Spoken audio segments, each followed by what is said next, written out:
en famille. Nous vous recevons au Yuma Lodge Sali et nous ne pouvons que dire merci par rapport à votre accompagnement parce que aujourd'hui nous sommes là pour l'inauguration officielle sous le haut patronage du ministre de Tourisme et de l'Artisanat, mais en réalité l'hôtel est quand même en activité depuis quelques mois. Donc on a beaucoup parlé du Yuma Lodge. Moi, j'arrive dans certains endroits, on dit, on vous connaît déjà. Je ne sais pas comment, mais je pense que certains parmi vous ont fait quelque chose. Et c'est l'occasion pour nous de dire merci à la RTS qui avait permis un public reportage par rapport à l'hôtel en l'été dernier, par rapport à l'initiative du développement du tourisme local. Donc, c'est vraiment le mot essentiel que je voulais adresser. Bon, autour de moi, tout à l'heure, même si vous voulez peut-être vous rapprocher des collaborateurs, vous pouvez le faire. Ce qui est important ici, c'est nous trois qui sommes là. On a plus d'une centaine d'années d'expertise dans l'industrie des services. Ça veut dire peut-être Madame Diaye, 35 ans dans l'industrie de l'hôtellerie, qui est notre directrice d'exploitation. Lui, après 35 ans, il venait de prendre sa retraite à l'hôtel Le Filao. Et moi, plus de 30 ans dans l'aérien. Donc, ça, rapidement, vous allez compter tout le sacrifice qu'on a pu faire pour servir les autres. Maintenant, il est temps qu'on arrive à se servir et je pense que tout à l'heure, pendant la cérémonie officielle, vous allez peut-être apprendre d'autres choses que nous voulons nous engager à faire. Donc, voilà ce que je voulais dire très rapidement et l'idée ici n'était pas de faire une conférence de presse, mais plutôt effectivement un point de presse. Mais nous serons très heureux si vous avez peut-être des questions, on peut répondre très rapidement. Et je peux dire que nous sommes disponibles au courant de la soirée pour venir un peu en retrait, vous dire un peu plus. Merci. Donc, est-ce qu'il y a une question?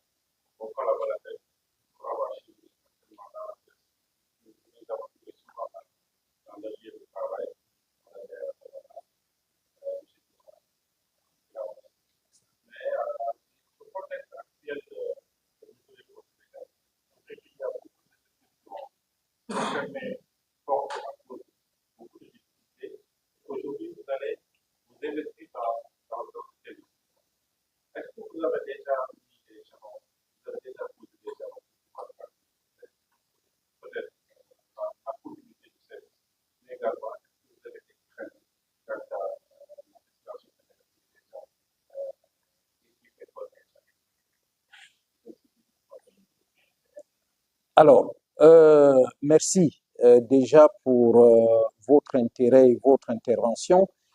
Je dirais qu'il faut comprendre, en fait, je peux répondre à la question sous plusieurs prismes, mais je dirais que généralement, je suis quelqu'un qui est très engagé et qui ne regarde pas le passé, plutôt le futur. Et c'est de cette manière que les nations sont bâties. Il ne faut pas avoir peur des difficultés. Nous avons décidé de faire un investissement, on a décidé de créer de l'emploi, on a décidé d'apporter l'offre qui peut-être diffère de ce que les gens font d'habitude, c'est l'authenticité de ce que l'Afrique connaît, que ce soit dans la partie culinaire, que ce soit dans la partie accueil, les couleurs, le personnel et tout, la chaleur. Nous voulons créer une chaîne qui se veut une chaîne africaine.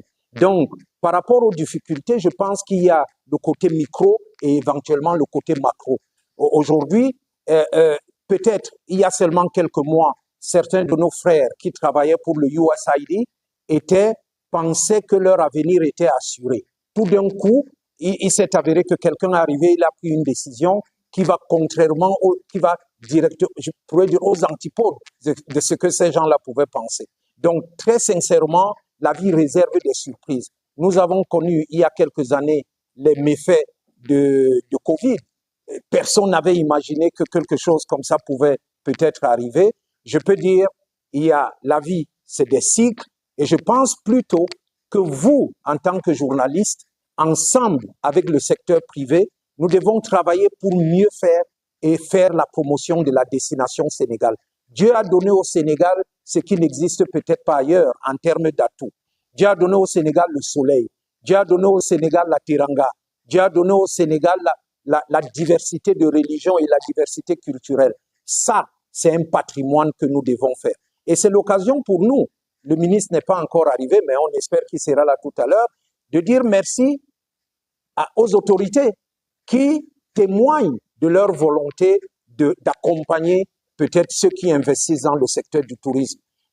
Faisons-le ensemble, travaillons ensemble et restons plutôt positifs. Et vous allez voir, dans tous les cas, toutes les statistiques montrent, que ce soit la Banque mondiale, le FMI, tout le monde, toutes les statistiques montrent que le tourisme est inévitablement l'une des richesses les plus stables des prochaines décennies. Les gens sont obligés de bouger, les gens sont obligés de manger, les gens sont obligés de vivre ensemble, les gens sont obligés de disparaître pour se retrouver en privé, et c'est toute cette chaîne de valeur. Les gens sont obligés de se réunir. Là, nous sommes dans une salle de réunion qui, ici à Saly, a accueilli, pour vous dire comment on y croit, cette salle a accueilli sa première réunion en fin 2023 et il n'y avait que 10 chambres sur ce site. On a accueilli le ministère de la Santé ici pour une réunion de 120 personnes. Et nous l'avons géré et progressivement, nous avons optimisé pour augmenter la capacité. Donc, on n'est pas frileux, on est plutôt optimiste. Merci. Moi, je ne suis pas satisfait. Attaqué à Kiro, derrière, il y avait le Baba, donc le plan. Au Yuma, est-ce que vous avez eu une discussion pour arrêter cela dans la même veine? Quelle attente par rapport dans le cadre de la sécurité? Alors, je pense que ça, c'est des sujets, avec tout le respect, qui en réalité sont encore entre les mains des autorités. Je pense que les autorités font ce qu'il faut faire. Il y a un cadre de concertation qui est déjà créé et entre les autorités de la sécurité nationale et le secteur hôtelier. Et je pense qu'il y a eu, comme vous le savez, il y a eu des cas dans d'autres pays et tout. Je pense que le Sénégal, c'est un pays qui rassure et nous espérons que c'est des choses qui vont passer et que les dispositions que nous pouvons prendre, je vous assure que si je les dévoile tout de suite, on pourra rester là peut-être jusqu'à 20 heures. Et en plus, je ne peux pas les dévoiler devant les médias parce que la discrétion est l'arme qui doit normalement stopper, qui doit être le tamis du mal. Donc, en principe, nous pensons et nous encourageons encore les autorités du Sénégal à tenir la main du secteur privé et à nous rassurer. Et je pense que nous tous, nous savons par rapport à plusieurs pays que le Sénégal est un pays qui rassure. Merci. Non, je venais tout à l'heure d'aborder ça en disant qu'il y a un cadre, il y a une concertation qui est en cours avec les autorités, que ce soit avec la SAPCO, avec les autorités. Nous avons eu, je crois, il y a environ une dizaine de jours, le nouveau commissaire qui est arrivé dans la ville de Saly. Et à l'heure où nous parlons, il est dans l'autre salle de réunion en bas. Et vous avez vu que le périmètre est déjà assez bien cerné avec les membres des services de sécurité. Donc, ça confirme qu'il y a un cadre de concertation que je ne peux pas dévoiler ou alors je n'ai pas autorité à dévoiler. Merci. Oui.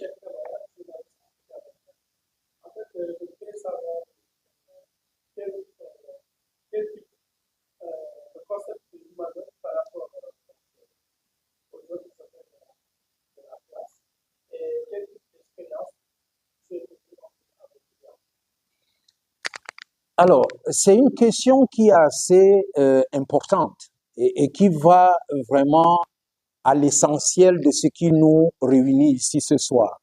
Je ne vais peut-être pas anticiper sur le mot que je vais lire tout à l'heure devant les autorités, mais je voudrais vous rassurer que le Yuma Lodge est en train de s'orienter vers la valorisation du génie africain dans le cadre du service, la valorisation de notre patrimoine en termes de patrimoine culturel, artistique et le luxe africain. Vous savez, on oublie que lorsqu'on parlait des palais de Pharaon, c'était en Afrique. Aujourd'hui, on a tendance à vouloir peut-être aller en Turquie, en Chine, très rapidement pour ramasser peut-être des tables, alors que nous avons du bois massif qui n'attend qu'à être utilisé et industrialisé. Et peut-être pour répondre au nord.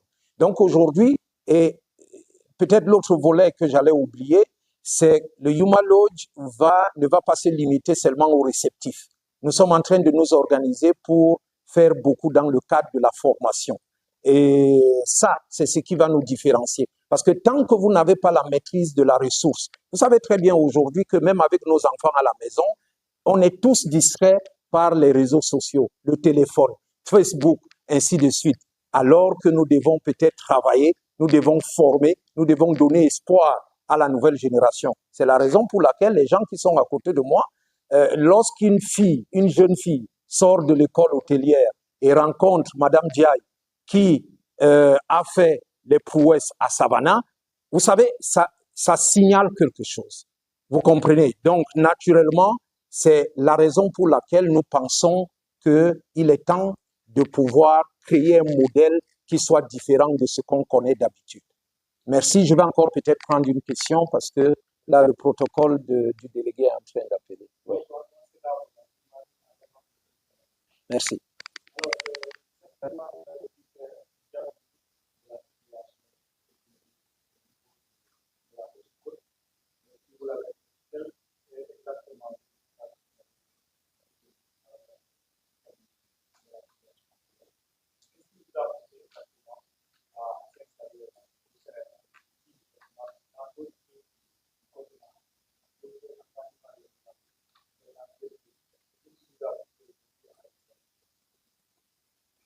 Alors, vous êtes à la genèse d'une histoire qui fera son parcours. On a commencé ici, c'est un choix.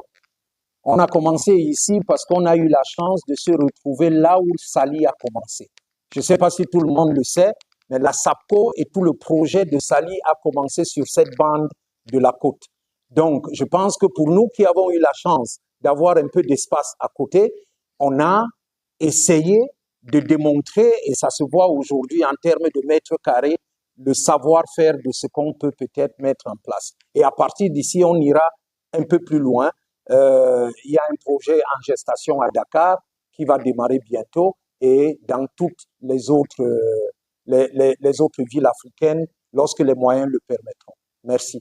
Donc, on va interrompre. Oui. S'il vous plaît, je suis obligé d'interrompre parce que je pense que le ministre n'est pas loin et c'est vous qui devez l'accueillir.